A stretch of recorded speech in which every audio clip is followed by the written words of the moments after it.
இப்ப அவரவே மறந்துட்டீங்க. இப்ப இந்த 2-3 இப்ப ஒரு வாரமா தான் போடுறீங்க. அவர் அதை பேசினார், இங்க போனார், இங்க சேர்ந்தார், அப்ப அவர் கட்சியில இருக்கவங்க எல்லாம் இங்க மாறிட்டாங்க அப்படின்னு இப்பதான் நீங்க போடுறீங்க. அப்படியாச்சும் அவருக்கு வரணும்ல. ஏங்க ஒரு தலைவருங்க, தலைவரா இருந்தவங்க நீங்களும் விட்டுறீங்க. கொஞ்ச நாள் ஆனா மறந்துடுறீங்க. நீங்க தொடர்ந்து அவரை போய் கேட்கவும் மாட்டீங்க. இது பண்ணல, அவருக்கும் இதாக போச்சு. ஏதாச்சும் ஒரு இப்படி ஒரு இது பண்ணா தான் என்னன்னா பேர் வரும் அப்படின்றக்காக தான் பேசுறேன். யாரு நாங்க நினைக்காம இருப்போமாங்க? நாங்க நினைக்கிறோங்க. இப்படிப்பட்ட ஆள்லாம் போய் எங்க அம்மா பதவி கொடுத்து முதலமைச்சராக்கி, சட்டமன்ற உறுப்பினராக்கி, பொதுப்பணித்துறை அமைச்சராக்கி, ஹைவேஸ் அமைச்சர், நிதி அமைச்சர் ஆக்கி, இப்படி ஆளெல்லாம் போய் ஆரம்பிச்சிருக்காங்களே.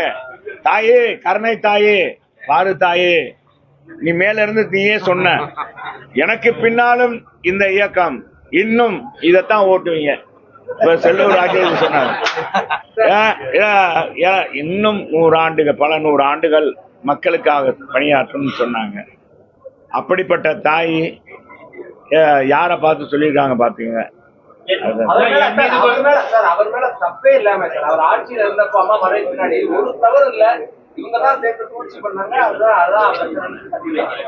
ஏங்க நான் தான் கேட்கலன்னு நீங்க திரும்ப திரும்ப அங்கேயே போயிட்டு இருக்கீங்க. நான் இங்க இந்த மீட்டிங் பாருங்க, இதுலயே போட்டு ஓட்டிக்கிட்டே இருக்காதீங்க. ஓட்டுறதை நீங்க பிஎம் என்ன சொல்றாருன்னா, எலெக்ஷன் வந்த உடனே சில தமிழ்நாட்டை சுத்திட்டே இருக்காங்க, வட்டமிட்டே இருக்காங்க. பாஜக இருந்தா வளர்ச்சி இருக்காது, வளர்ச்சி இருக்கிற இடத்துல பாஜக இருக்காது. ஏங்க பாரதிய ஜனதா இருக்கிற இடத்துல தாங்க வளர்ந்து இருக்கு. பாரதிய ஜனதா தானங்க இன்னைக்கு நிறைய நிதியில தமிழ்நாட்டுக்கு கொடுத்துருக்காங்க. பாரதிய ஜனதா ஆட்சியில இருக்க ஏங்க இவங்க 15 வருஷம் 17 வருஷம் மத்தியில் ஆட்சியில இருந்தாங்க. எப்பாச்சும் திருக்குறள் அங்க பேசப்பட்டதா? எப்பாச்சும் திருமுறை அங்க பேசப்பட்டதா? ஏங்க எந்த பிரதமராச்சும் பேசியிருக்காரா?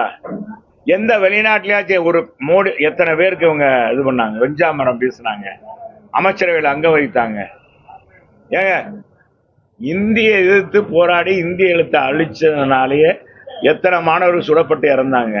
அதே இந்திய எழுத்து வர்றதுக்கு இவங்க மத்தியில் ஆட்சியில் இருக்கும்போது திமுக அமைச்சர் டிஆர் பாலு என்ன சொன்னாரு? வடநாட்டுக்காரவங்க அங்க இருந்து வர்றாங்கன்னா அவங்களுக்கு தெரியணும்ல, தமிழ்ல என்ன தெரியாதுல்ல, அதுக்காகத்தான் அப்படின்னாரு. அப்படி திமுக நேரத்துக்கு நேரம் மாற்றி மாற்றி பேசுவாங்க. அவங்க எப்பவுமே இதா இருக்க மாட்டாங்க. இதே மாதிரி திமுக